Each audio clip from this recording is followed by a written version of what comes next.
Halo semuanya, nama saya Emilia Felicia, NIM 01060423100114.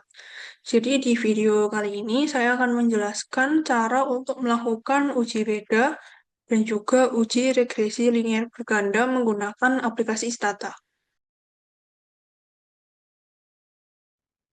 Jadi yang pertama kita melakukan uji beda terlebih dahulu. Di sini kita ambil datanya, saya menggunakan data ROA saat COVID, yaitu pada tahun 2019, dan ROA sesudah COVID, yaitu pada tahun 2023, dengan perusahaan perbankan. Kita copy, lalu kita ke Stata, lalu kita paste, pilih yang treat first row as variable names. Lalu ini langsung di X. Lalu kita melakukan uji normalitas terlebih dahulu menggunakan SKTest. Jadi kita ketik di komen SKTest, lalu kita klik nilai saat. Lalu kita jalankan, lalu kita SKTest lagi, nilai sesudah. Lalu kita running. Dari nilai SKTest ini kita lihat dari prop-C-nya, probabilitasnya. Di sini dari hasil uji normalitas diperoleh kalau nilai prop C-nya ini lebih besar dari 0,05. Yaitu untuk nilai saat itu prop C-nya 0,06. Dan juga prop C dari nilai sesudah itu 0,3, yang berarti itu di atas 0,05. Sehingga H0 diterima yang menunjukkan bahwa data ini berdistribusi normal. Karena datanya memenuhi asumsi normalitas, maka pengujian dapat dilanjutkan dengan melakukan uji T atau uji hipotesis, yaitu menggunakan t-test. Jadi kita tik di komennya t-test, lalu klik nilai saat, sama dengan, di spasi dulu, lalu nilai sesudah. Lalu kita running, maka di sini akan muncul dari hasil uji T-nya atau uji hipotesisnya. Di sini kita melihat bahwa hasilnya ini 0,0006 yang menunjukkan bahwa p-value-nya itu lebih kecil dari 0,05 yang berarti H0 ditolak. Hal ini berarti terdapat perbedaan yang signifikan antara nilai sebelum dan nilai sesudah. Jadi antara ROA pada nilai sebelum atau nilai saatnya ini dan nilai sesudah COVID-nya ini ada perubahan yang signifikan. Lalu selanjutnya kita lanjut ke uji regresi linier berganda. Jadi yang pertama kita memasukkan datanya lagi. Sini saya menggunakan ROA, DER, sebagai X1-nya ROA, lalu X2-nya DER, dan harga saham penutupannya sebagai Y. Tahun yang kita gunakan itu 2023, dan sektornya masih perbankan. Jadi di sini kita copy, lalu kita masuk ke Stata, kita masukkan.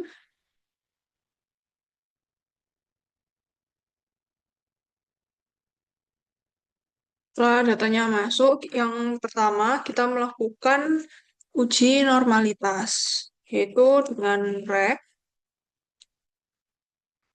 lalu Y1 atau harga saham penutupannya, lalu ROA X1, lalu DER yaitu X2. Selanjutnya kita mau mengeluarkan residunya dengan menggunakan predik res, R. Lalu kita mau menguji normalitas dari residunya itu menggunakan SK-test res. Di sini probabilitasnya atau proporsinya ini di atas 0,05 yaitu 0,9. Yang artinya errornya ini berdistribusi normal atau datanya itu normal. Bisa juga kita cek melalui Grabbox res. Di sini sudah muncul grab progress-nya. Jika kalau datanya itu nggak normal, nanti ada muncul titik-titik di atas ataupun di bawah. Kalau munculnya di atas, maka data yang nanti kita sort, maka data yang harus dihapus itu data di bawah. Tapi kalau yang muncul itu di bawah, maka kita sort, data yang harus dihapus itu data yang di atas. Di sini nggak ada titik-titik, berarti datanya itu sudah normal. Nah, setelah lulus uji normalitas, itu artinya sebagian besar data berada di nilai rata-rata atau distribusi datanya itu tidak terlalu berjauhan. Dan juga uji normalitas ini menguji apakah residual mengikuti distribusi normal atau tidak. Karena sudah lulus uji normalitas, berarti residualnya itu mengikuti distribusi normal. Selanjutnya, kita melakukan uji linearitas menggunakan stat of test. Di sini berdasarkan uji linearitas itu bahwa didapatkan probabilitasnya itu 0,08 yang berarti di atas 0,05. Maka tidak signifikan dan lolos uji linearitas.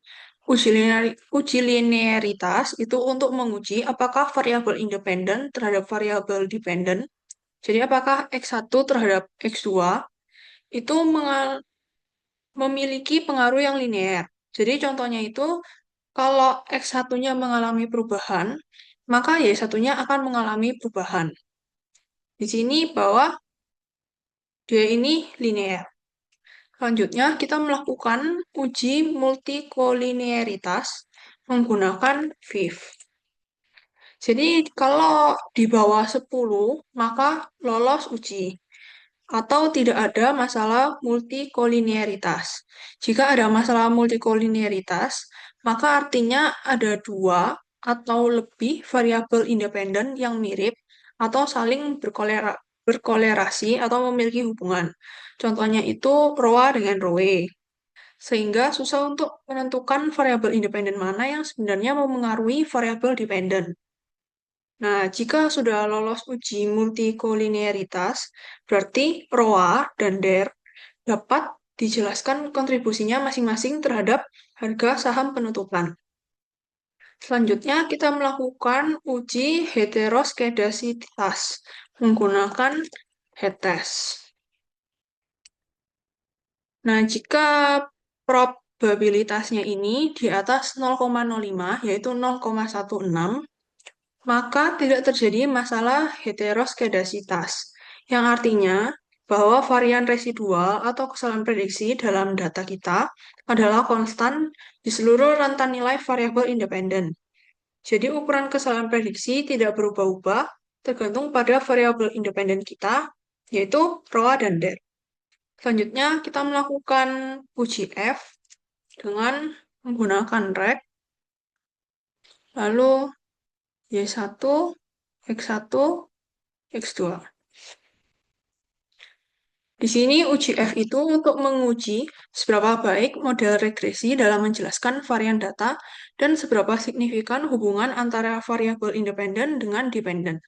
Yang dilihat yaitu prob F-nya atau probabilitasnya, lalu R-square-nya.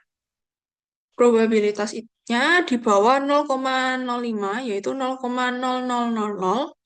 Artinya bahwa model regresi memiliki pengaruh dan hubungan yang signifikan antara variabel independen dengan variabel dependen. Sedangkan R-square itu untuk mengukur seberapa besar proporsi variasi dalam variabel dependen yang dapat dijelaskan oleh model regresi berdasarkan variabel independen. Yang bisa dijelaskan itu sebesar 69,91% dan 30,09%-nya lainnya dijelaskan oleh variabel lainnya yang artinya masih ada faktor lain yang mempengaruhi harga saham penutupan yang tidak ada dalam data uji ini. Selain itu, kita juga melihat koefisien dari ROA dan DER, yaitu pada bagian ini. Di sini, jika ROA naik satu satuan, maka harga saham penutupan meningkat sebesar 202,178 dengan asumsi variabel lain konstan. Variabel ROA memiliki nilai signifikansi, yaitu p-value-nya 0,000 yang lebih kecil dari 0,05, sehingga H1 diterima. Hal ini menunjukkan bahwa ROA berpengaruh signifikan terhadap harga saham penutupan. Nilai koefisien sebesar 202/178 menunjukkan bahwa ROA memiliki pengaruh positif terhadap harga saham penutupan. Sedangkan DER tidak berpengaruh signifikan terhadap harga saham penutupan. Variabel DER memiliki nilai signifikansi 0,220 yang lebih besar dari 0,05, sehingga H0 diterima. Hal ini menunjukkan bahwa DER tidak berpengaruh signifikan terhadap harga saham penutupan. Berdasarkan hasil uji F, diperoleh bahwa probabilitas probabilitas F sebesar 0,0000 yang lebih kecil dari tingkat signifikansi yaitu 0,05, sehingga H0 ditolak dan H1 diterima. Hal ini menunjukkan bahwa ROA dan DER secara simultan berpengaruh signifikan terhadap harga penutupan saham. ROA berpengaruh positif dan signifikan terhadap harga penutupan saham, sedangkan DER berpengaruh positif namun tidak signifikan terhadap harga penutupan saham. Sekian dari saya mengenai uji beda dan juga uji regresi linier berganda. Terima kasih.